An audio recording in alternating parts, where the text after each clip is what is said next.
And so I don't know about you, but as I walked in, I was just excited just to see the billboard, to see the books there. And I'm like, wow, how many years has she been dreaming about this day?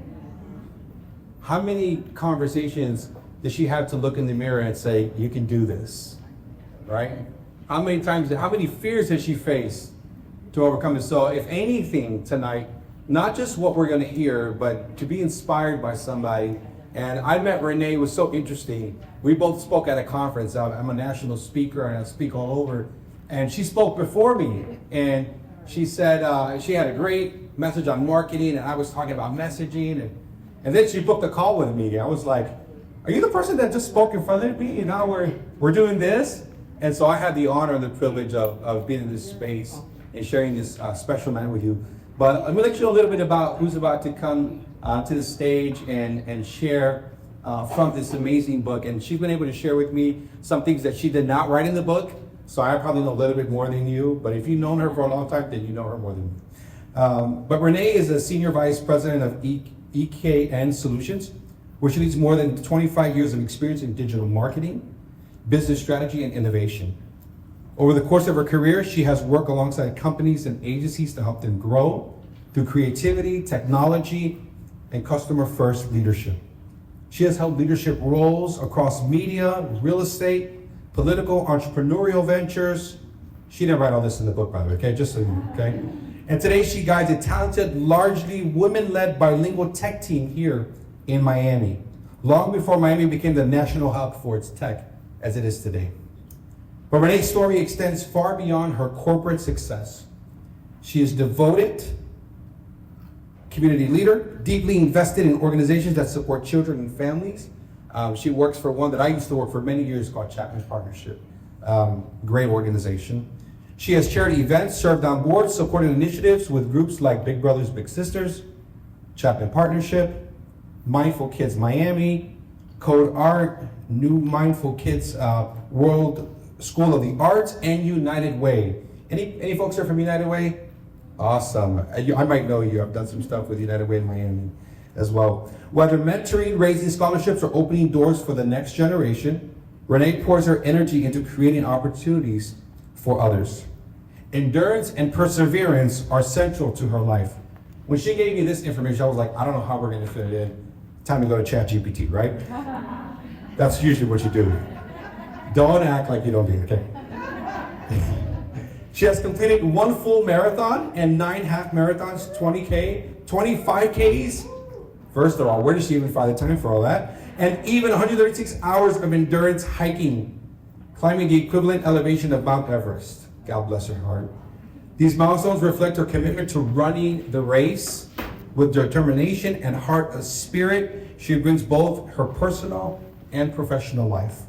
At home, Renee is a loving wife, proud mother of 2 daughters, empowering them to live with confidence, courage, and faith. Her years of supporting her husband during 15 years in public service have also given her a unique perspective on leadership, advocacy, and community impact. Above all, Renee is guided by her deep faith in God. She believes in heart-centered leadership, using her gifts to serve others and inspire her community. That's what we're going to hear from today. Isn't that awesome? Yes. Isn't that awesome? And she's only 40, huh? 39. There you go. And to live on her purpose with love. She described herself as an advocate for her clients, her team, her children, her community, and her passion projects. Innovation and continual improvement are part of her DNA. But it's her faith that grounds her, shapes her voice, and fuels her drive to make a difference.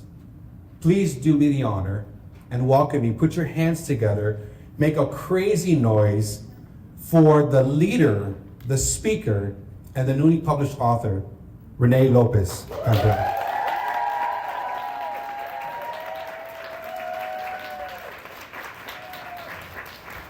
Today's conversation, go on, you can give it up, you can give it up.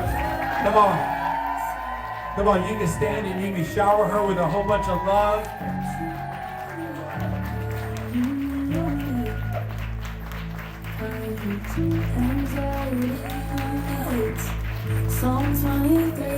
We also have with us Lisa Lorenzo, who will be leading tonight's conversation. She is the host of Faith and Friends podcast, which has reached nearly over 15,000 downloads across 63 countries. She is passionate about helping women connect and build stronger relationships with God and with one another.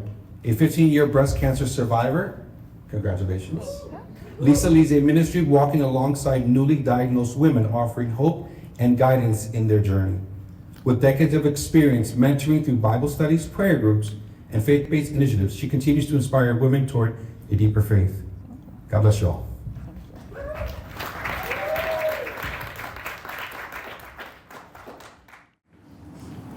Hello and welcome, everybody. I can say on behalf of Renee that we're thrilled for all of you to come out tonight. And before we get started, I just want to say a few words about the timing of this book launch. It's been a few years coming. It was a dream and a burden that God put in Renee's heart. But the fact that this launch is happening now, when so much is happening in our country and people are questioning, seeking wisdom, understanding, and maybe a little bit more open to what God wants to do in each of our lives, I just think is perfect timing. So we're glad you're here. And I would love for Renee to share a little bit about what this is all about, Renee. Well, thank you all for being here. As I look around, I see so many friends that I've known over the years, and it's just very meaningful because, you know, this is such a personal story. It's very private. Those of you who know me know I'm pretty philosophical. I'll go deep or talk about some cool, interesting things. Yeah, that's the rumble. That's the rumble.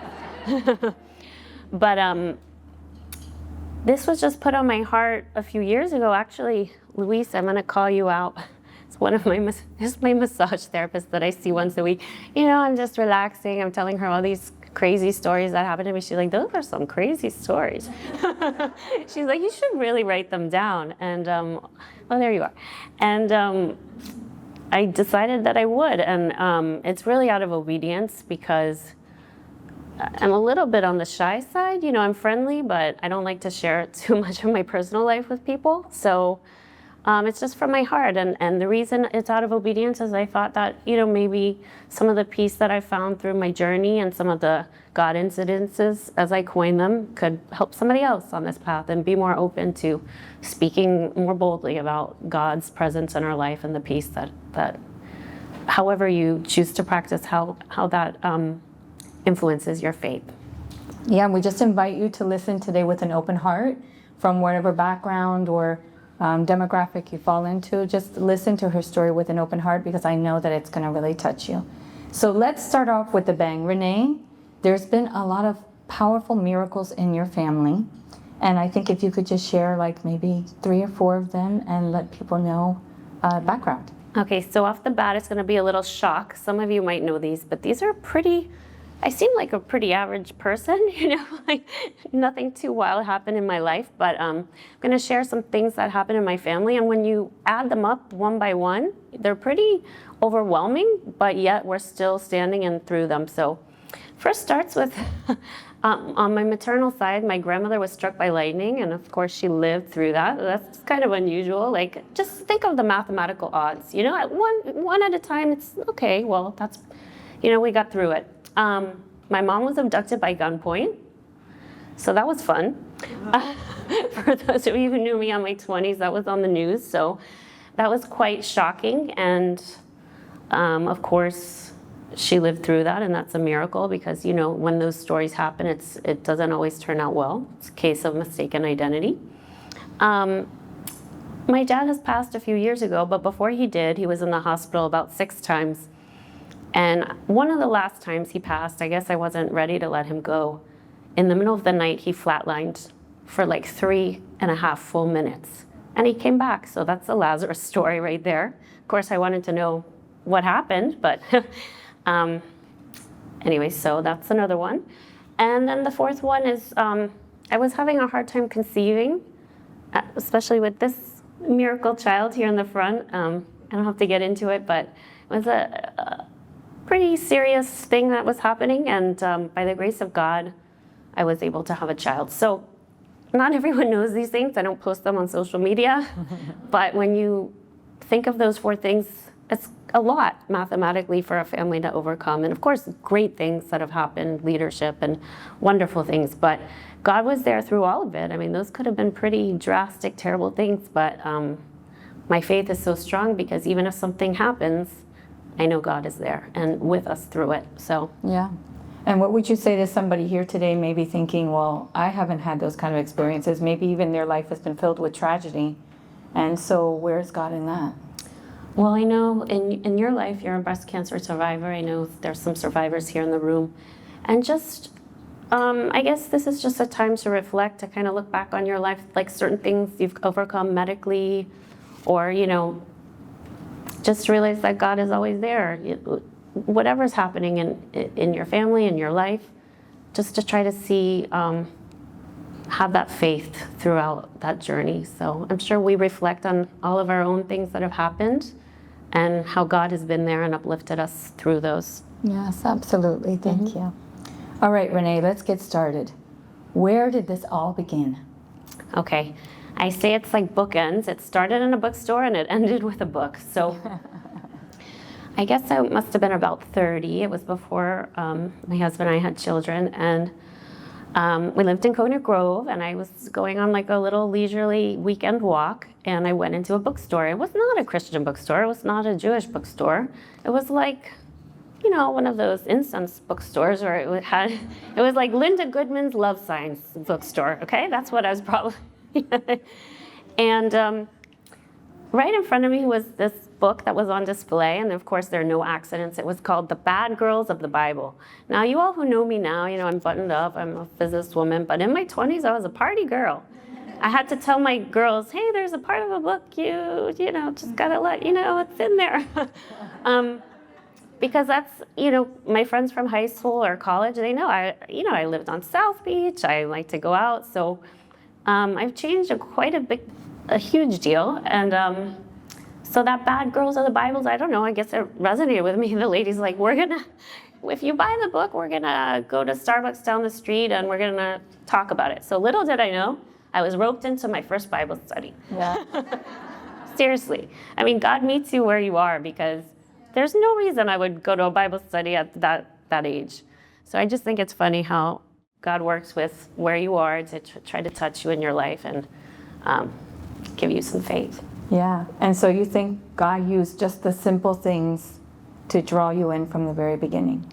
Oh, yeah. He caught your attention. Yeah, now I look for patterns. I mean, now it's something, something happens 2 or 3 times. A lot of people kind of look for things in their life like that. But that was just a very simple thing that I wasn't even quite thinking, what is this going on here? Just having coffee and chatting. And I realized how little I knew of the Bible, because I went to Hebrew school for 15 years, 10 years, a long time. And there was a lot that I did not know about the Bible. And not that the Bible, everything to everyone, but to me at the time, it piqued my curiosity. And I said, well, this is some wisdom that I want to know more about. Yeah. And then in chapter 4, you had a dream. Can you tell us about that? Yeah, so,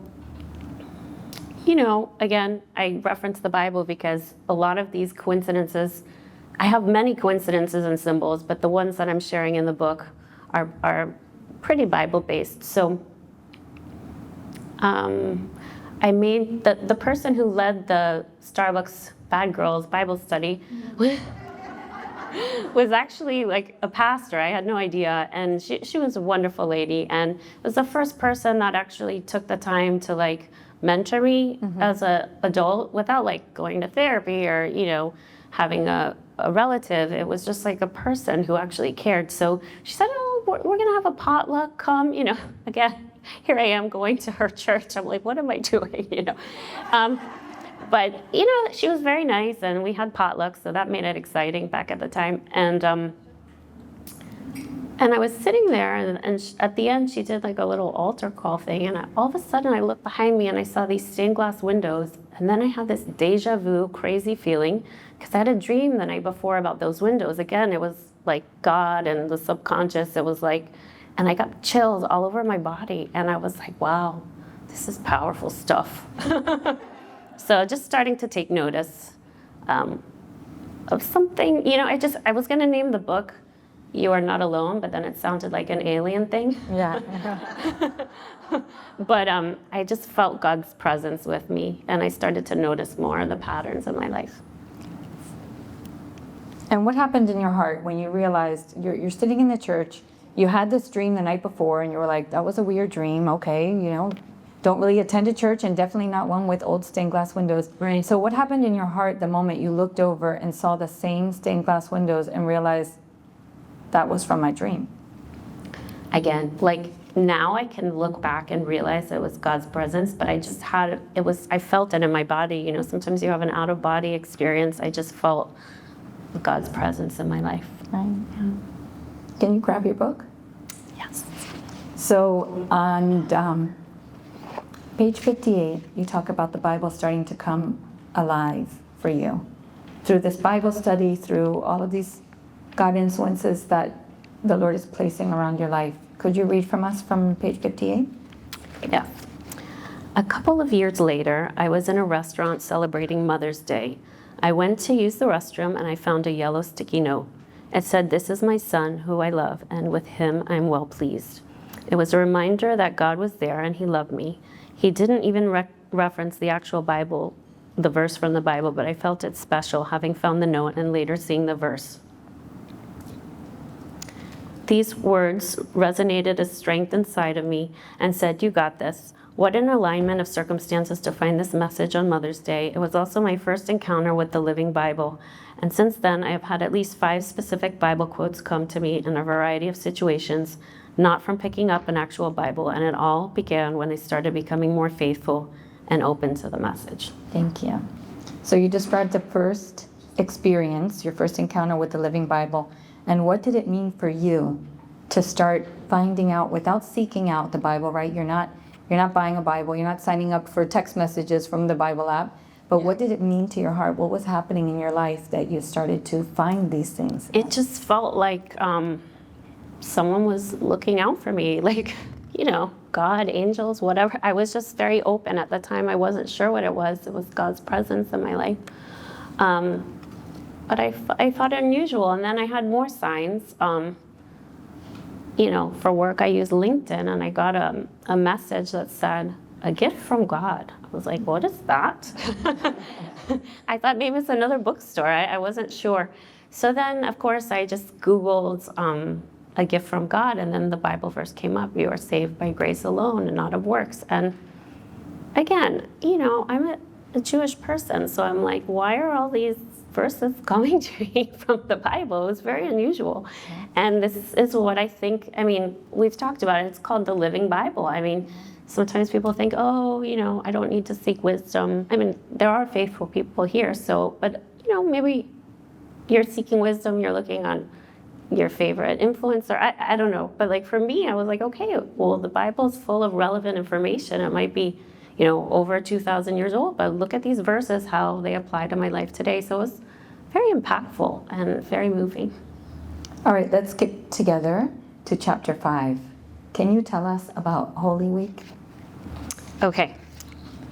So I'm sure a lot of my friends don't even know all these stories. It was a spring break right around the time when, it was before Sophie was born. Sabrina was little. Maybe there she is, and thank you for helping me with the books. She was little, and I call it Holy Week because it was between Easter and Passover, and we were going to a hotel, and my mind at the time was more relaxed because I was off of work, so I was paying attention to a lot of the details. And, I didn't realize that I'm pretty detail-oriented, and I see patterns, and there was a lot of, strange stuff going on that week that I was paying attention to. And I'm sure it's always there, but certain things that I was just hyper-focusing on. I don't know, the Lord was giving my attention to.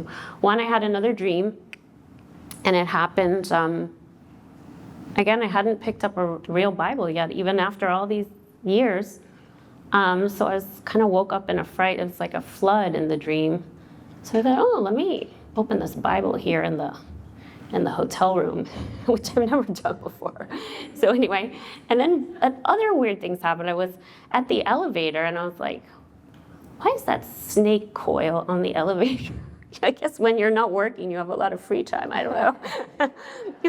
But it was, I mean, obviously we all know that's the medical symbol, but at the time I was fixated on that coil. I was like, that is like not relaxing to put snake coils on the elevator. I don't know. So anyway, later on, I learned in the Bible, which of course, this whole thing is non-linear because God works in his ways, not in our ways, that there's a verse in the Bible where Moses was in the desert and he held up a snake on a staff. So it's like, oh, okay, that's the medical symbol. But again, the Lord was taking me through all these biblical things, like in real life.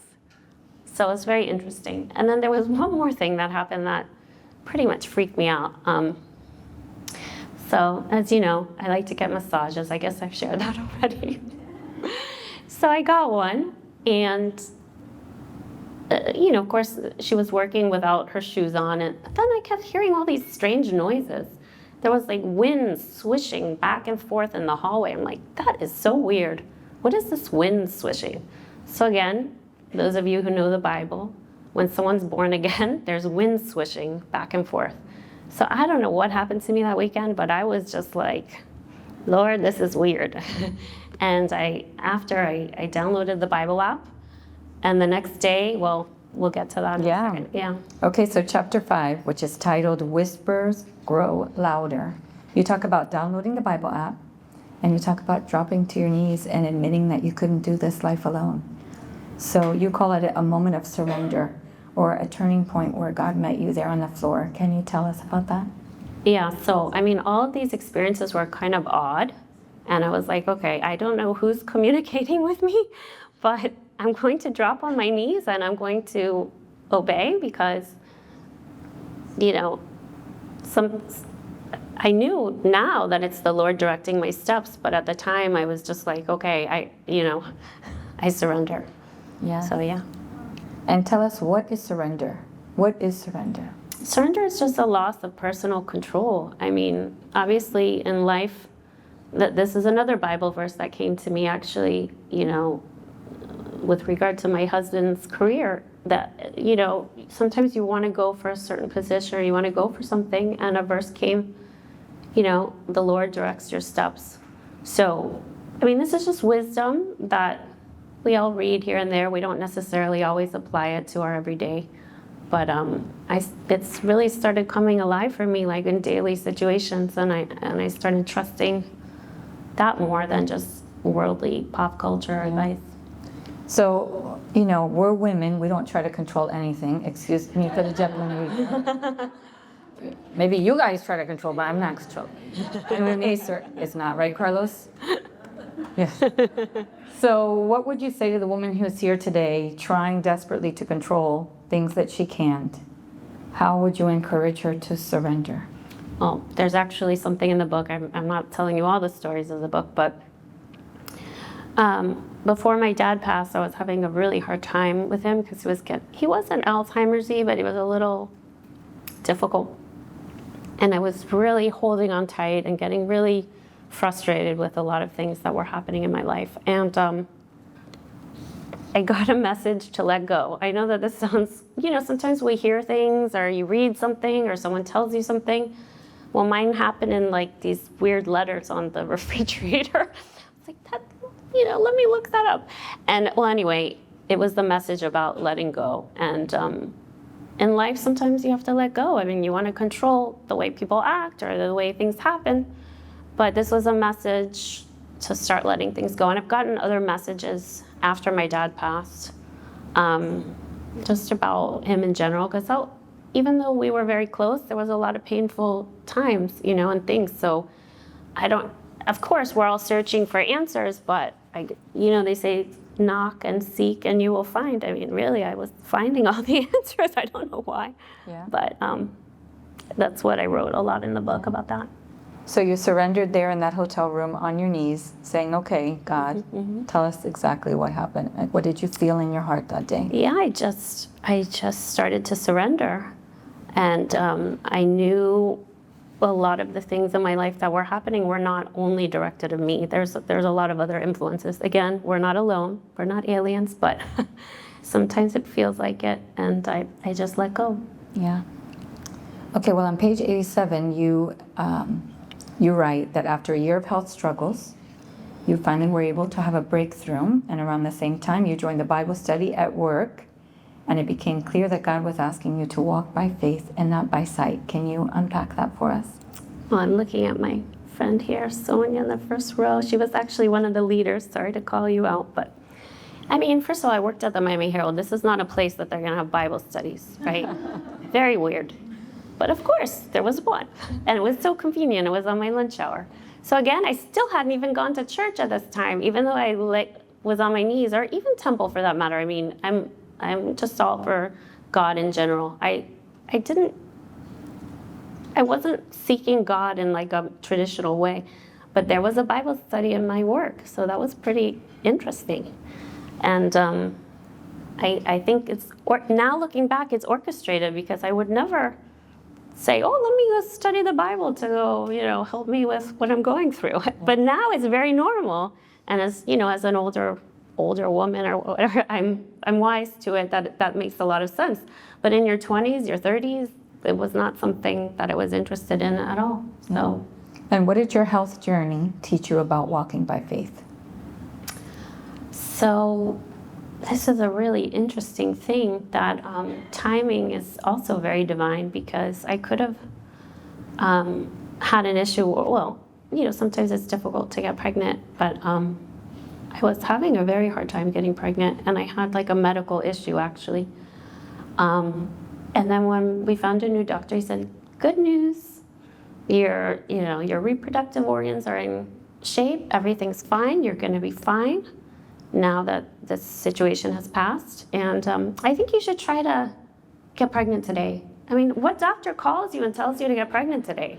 I'm like, am I co-creating this with God? Like, before I came to earth, I mean, these are like in-your-face symbols. I mean, I couldn't ignore these things. I mean, this whole book is like real things that happened to me. I didn't even have to invent anything. So, yeah, that's definitely walking by faith. And when I left that Bible study at work, just because I got a new job about 8 years ago, and they made me this beautiful poster, "Walk by faith, not by sight." And now I have it in my room with a lot of Bible verses. And it's true, sometimes in life we're very practical, we're very logical, and everything happens, we think, in an orderly way. But God's ways are higher than our ways. Sometimes you meet people, you don't know why, you're led somewhere, you're not sure why, you get a business deal. So it's just good to be open to that. And, again, and my experience happened through the Bible and things like that. But I just think that just having a presence of knowing that we are so much, we can pray, we can heal. There's so much more than meets the logical mind. So just to be open to that. Yes, and in the next chapter you write, "Those years were filled with lessons and blessings, Bible studies, friendships rooted in faith, and awareness that when you seek God first, everything else would fall into place." So what lessons from that season still are shaping your life today? Well, the letting go is a huge one. And just also having faith. Sometimes things are not going to happen the way you think they should, or the way they're supposed to, but they're the way they're meant to. And then over time you see the patterns and you see the strength in that. Also, I was telling some friends of mine, am I boring now? No, not now, right now. I just mean in general, because I used to be like just a party person. I can't even explain. If you knew me then, you'd understand. And now I'm just like peace, so simple, just keep it easy, and just that peace that I have with being on this walk and journey is just so much more worth it. Well, I have a question. I'm going to wait for that person to pay attention. So you've spoken about your girls, you've spoken about your family. We want to know how your husband has supported you through this journey. Oh, he's looking. Hi. He's going like this. Well, he's just very supportive in general. He has a house full of women, except our doggy, which that's another story. And he's just, we've what we've done over the last 5 years is we pray every night as a family. And even if the prayers are not always the deepest, just Sophie does good ones. She says, I hope you had a good day.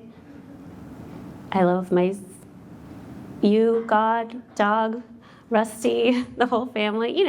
It's just about being mindful and aware that we can't control everything and that we have to, pray. And things always get better when you pray. All right, thank you, Kim. Okay, so then we move on to the present moment, surrender and a call to action. On page 113, you say, I didn't write this book for publicity. You wrote it out of obedience because you couldn't keep this wisdom to yourself. So Renee, you're already as our speaker said, you're an accomplished businesswoman. You're well respected in the community. You're well loved by a lot of people. Like, you didn't need this on your bio. So why did you write this book? Yeah, it was actually for the 5 years, I was probably like, what am I doing? I don't want to go out in public with this, but it was a calling I had because I saw how much more peace I had trusting in God's plan for my life than my own. And, maybe over the last year with Benny, I started trying to speak more for work. Because again, I'm shy. I even went to a party the other night and my friend was so sweet. She bought 10 of these books on Amazon. I'm like, wait, who are those for? Because it wasn't tonight, the first night I'm speaking about it. So my goal is to just speak to people more openly and one-on-one or in public, wherever the Lord takes me with this.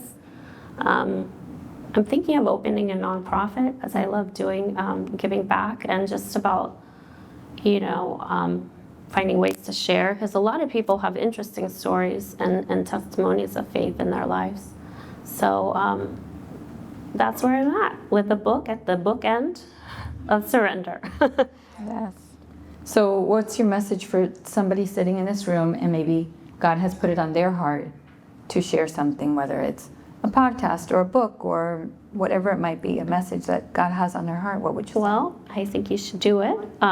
Lisa, I remember having lunch with you a few years ago before you started your podcast, and we have a few friends that have wrote a book or done things. It's just a new phase of life where sometimes it's a little deeper than just the regular career. And I know I'm looking at some people who've started foundations and done things, and we do works with helping children and just to encourage you to step out of faith and do something out of your comfort zone, even if you don't have the materials or the means or any of those things at the time, but it will happen. Yeah.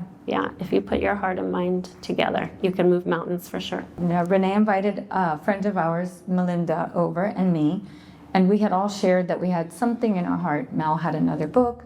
Renee had the urge to write this book and me to start a podcast, and none of us had done it. And she called us over and we had lunch and she said, okay, what are we gonna do? Like, we need to hold each other accountable. We need to do this.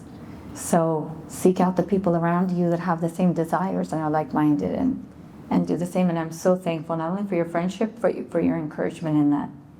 Well, it's my joy and pleasure. And, one-on-one, my friendships with you all, I'm happy to talk about these things. And,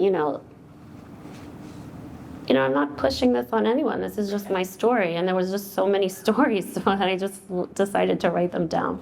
So I thank you all for being here, for, having meaning in my life. And let's see where this goes. Would you open the book to page 107? Yeah. 107? 107. I need to get my readers. I just started with glasses. When did this happen? It's the one printed on the card if you want to read it. Okay.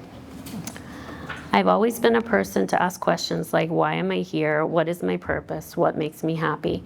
In my mid-20s, as things that once make me happy no longer brought me joy, and my racing monkey mind slowed, I realized that there was more to life than what I previously valued. Of course, I was still me, the same Renee who partied in Miami Beach party scene out of college, went to tons of events, dinners, and clubs, until the wee hours of the morning. I wasted thousands of dollars on outfits that no longer fit me. But something in me started to awaken. I felt a burning desire to pursue things that made my soul happy versus society's illusion of the perfect fun life or white picket fence lifestyle. As I meditated, I began to hear a still small voice, a guide to a higher spiritual calling in life. I gravitated towards things that brought me more everlasting joy versus temporal happiness or fleeting pleasure. So I would love for you to unpack that. Who and what is that still small voice, and how can we access it? Well, I believe the divine speaks to us all the time. I call it the Holy Spirit. But we have that voice inside, and just to kind of, sometimes our first reaction is like the loud one of the world, like, I don't know, the ego self. But just to silence the mind and try to find peace in that. All right, and last question. After everything you've shared, what is the one message you hope that these people will, your friends that are here to support you, will carry with them, seeking and knowing God in their own lives? What's your message to them? Just to love God first and put Him first in your life, and then everything else will follow. Thank you. Does anybody have any questions? I didn't tell her we were going to allow questions, but does anybody have any questions for Renee before we close? Or you can ask me in the back outside. She's like, please ask me in the back outside. Well, we want to close. Thank you so much for all of you for coming. And the books are available outside. If you haven't bought Christmas presents yet and you'd like to shower your neighbors with them, they're available on the back. I want to congratulate you and say how proud I am, not only for your book, but for your friendship and for the woman that you are today. You are an example to us, our faith community. We have a prayer group that's like 30 deep, and you've been really a staple and somebody that I know that if I call and say I need this, whether it's physical help, like, hey, I need you to, can you come over for a minute? Or it's a prayer for my child or somebody, you're faithful. You're a faithful woman to help others. And I think this book is part of that step to help others to experience what you've experienced. And I will let you close. Well, thank you. Thank you, Lisa. On your chairs, just a small call to action. In case you want to follow Lisa's podcast, I appreciate you interviewing me because I did not want to do a 30-minute speech. So I appreciate that. And please follow the Instagram, or you could get the book on Amazon or here. And I guess we'll find books in the back. Wait, that's the free download one, right? Oh, there's also a free download for the Kindle version right now. So if you scan that QR code, you can download the version for Kindle for free. And why do we do that? Well, hopefully you're buying the book and taking it home, a few. But we would love for you to download the Kindle, because then you can leave your review on Amazon of what you think of Renee's journey with her book and everything. You can really support her in that way.